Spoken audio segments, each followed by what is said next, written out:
process correctly and you do it the way that Allah has taught us to do it, then Allah protects you no matter what ends up happening. If it works out, if it doesn't work out, you're protected by Allah. And it ends up becoming good for you no matter what the outcome is. Any other? What's the order of this? Okay, yeah. How do I know something bad happens to me? Whether it's because of my mistake or my sin, or is it because it has been planned all along by Allah? Okay. So she's asking, how do I know if something happens to me, if it's because of my sin, or if it's been planned?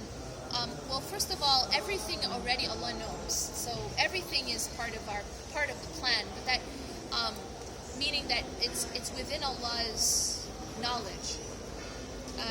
Now, how do you know when something is happening to you? How do you know if it's good for you or bad for you? This is one way to understand it. How do I know if Allah is displeased with me or Allah is testing me, right? The answer to that question is, what is my response? That's the answer. So my response to whatever is happening to me, if it brings me closer to Allah, then it's good for me, whatever it is that happened.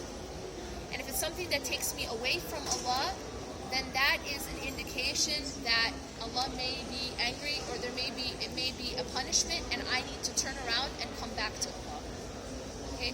So if my response is a response that brings me closer, it's a response of patience, and even better, a response of contentment, rida, then that's an indication that this thing is good for me, whatever it was that happened.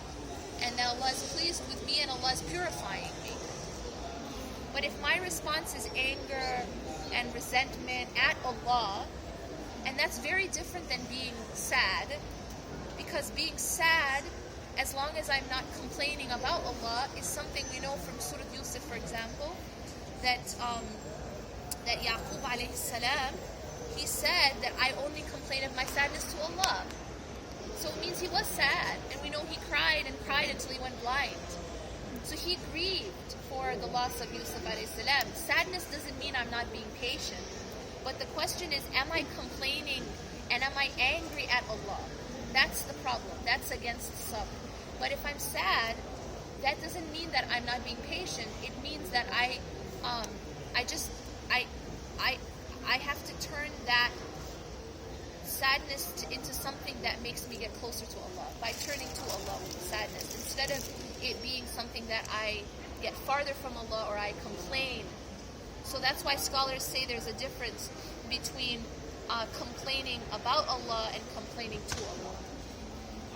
There's a difference. Sometimes we tend to blame ourselves for something bad happened to us. How do I avoid that? So if you're blaming yourself for something bad happening, it's only good if it helps you to become closer to Allah. But sometimes blaming yourself too much can actually paralyze you. So the question is, sometimes it can also be from shaitan. That shaitan wants you to lose hope. Shaitan wants you to despair. So again, you always have to study. Am I getting closer to Allah through this, or am I getting farther away? Anything, no matter what it is, if it's taking you away from Allah, it's not good for you. It's not good. It's sometimes you say, like, I feel so much regret for my sin, for example.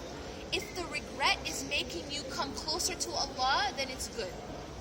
If the regret is making you make tawbah and repent, then it's good. But if the regret is making you give up hope, then it's from shaitan. If it's making you go away from Allah, then it's not good, because it's making you despair. Okay? So we should always be careful that we're getting closer to Allah, not away from Him. I think someone else, yes. If the man attracts us because of beauty, only not because of our personality. If it's only for beauty and not personality. How can She's you asking. report that? Okay, she's asking, how about if there's like men who are only getting attracted for the beauty and not for personality? Well, the answer is that that's not the type of relationship you're gonna, probably want, because it's shallow and it's just superficial. So you should look for, of course, a person who values you not just for how you look, but for who you are. And How can we know that? I mean, you'll know. I mean, for the, you'll know because of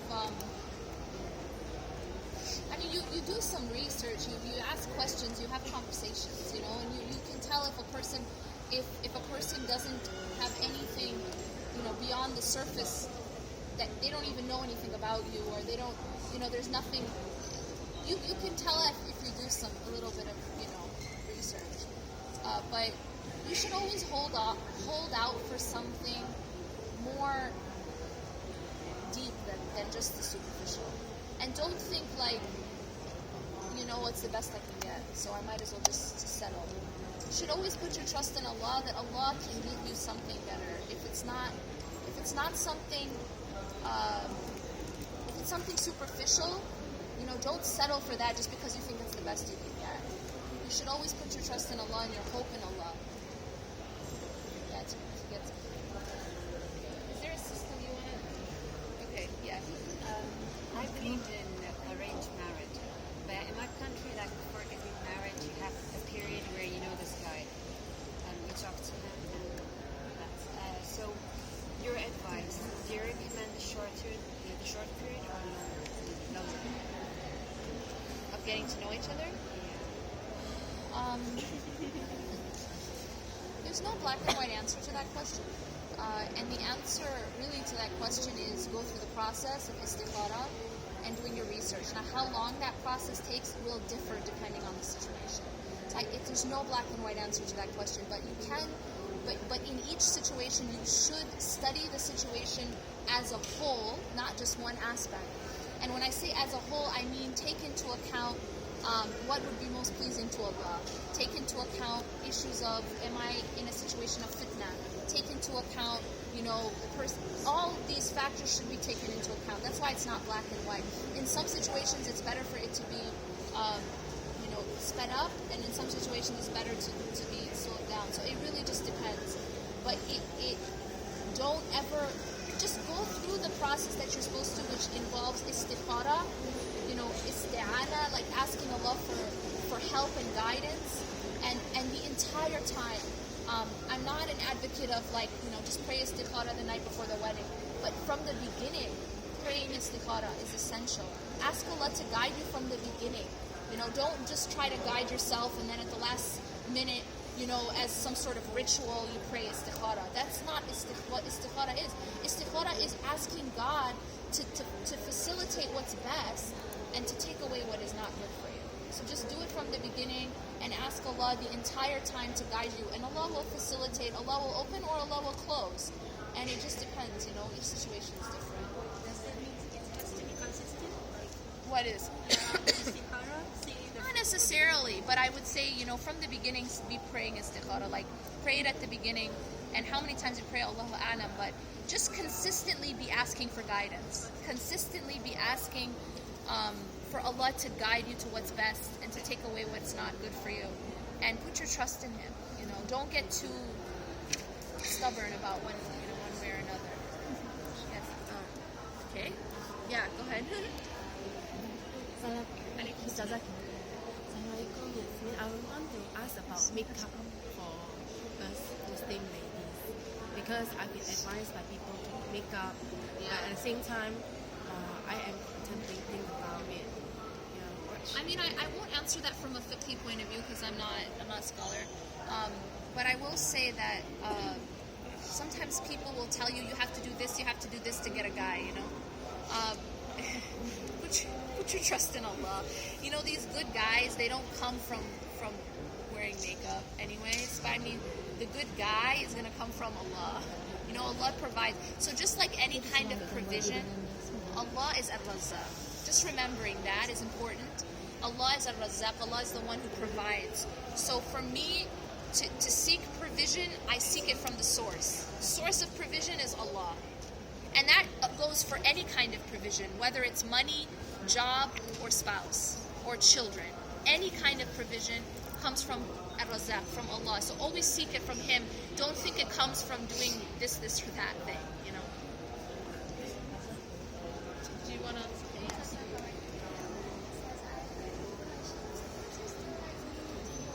To get to know the guy, like if you just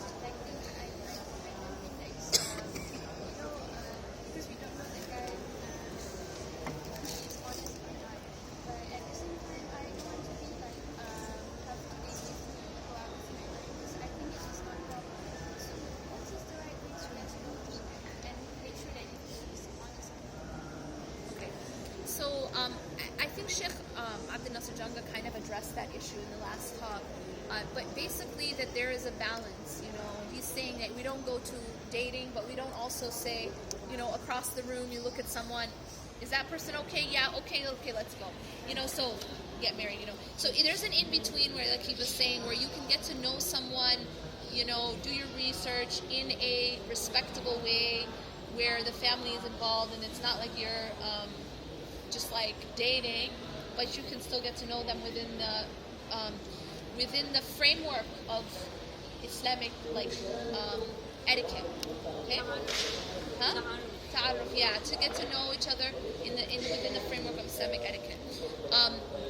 But at the end of the day, this is the unseen. I cannot go into his heart. I cannot go into the future and know what's going to happen. This is why we always seek guidance from Allah, right? So yes, I do my part, but I have to realize that Allah, I have to put my trust in Him. So this is the concept of i'aqilha wa tawakkal. Tie your camel and put your trust in Allah. Tying the camel is, yes, you do your research, but putting your trust in Allah is essential, because I could do all the research in the universe, but I cannot go inside a person's heart, and I cannot read the future. Make sense? You're welcome. So, when do we decide to stop fighting for a relationship, for marriage, before we resort to ending or divorce? I mean, that's a good question. She's asking, when do you decide to stop fighting for a relationship and decide to end it? Again, it's not a black and white answer, and I will send you back to istikhara and dua, because at the end of the day, we don't know. We are, you know, istikhara is a dua that begins by acknowledging that I don't know. It begins by acknowledging, إِنَّكَ تَعْلَمُ وَلَا أَعْلَمُ. You indeed, you know and I don't know. إِنَّكَ تَقْدِرُ وَلَا أَقْدِرُ. You're able and I'm not able. So it's an acknowledgement that I'm powerless. I'm knowledgeless, you know. I don't know and I'm not able. And only Allah knows and only Allah is able. So just always seek His guidance in your steps. Does that make sense? But how do we in our heart know that the time has Because come? Allah guides your heart. I can't tell you that answer. I can't, because I don't know. The answer has to be from Allah, like, because we know, like, how do we get guidance? Where does guidance come from? Or I mean, where does guidance, how do we receive guidance in our life? It's because it comes from Allah to the heart, right? So as long as I'm doing my part, I seek that guidance from Allah, that light, that Allah guides my steps. And that's what we always, you know, when we say in Surah Al-Fatiha, إِيَّاكَ نَعْبُدُ وَإِيَّاكَ نَسْتَعِينُ. You alone do we worship